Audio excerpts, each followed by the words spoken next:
বুঝতে আর্টিকেল রেখে দিতে হবে।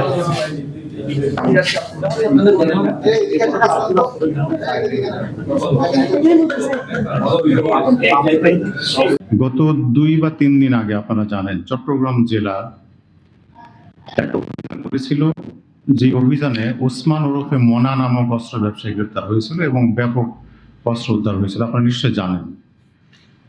ডিবি উত্তর গতকালকে যে অপারেশনটা করেছে সেটা ওই অপারেশনের একটা এক্সটেনশন। সেটা কিরকম?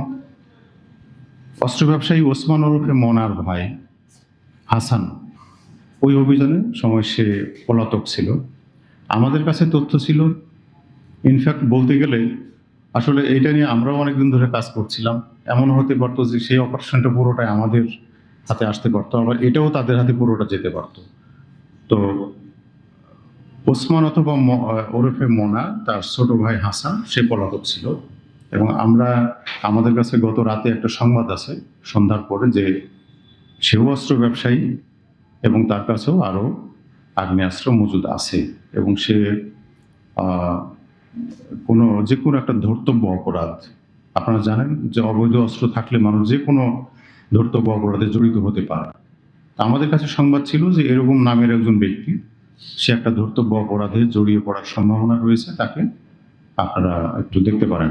আমরা সেই সংবাদের ভিত্তিতে যাই এবং বায়েজিদ থানার ড্রিমল্যান্ড আবাসিক এলাকায় একটি বাসায় তল্লাশি চালায়।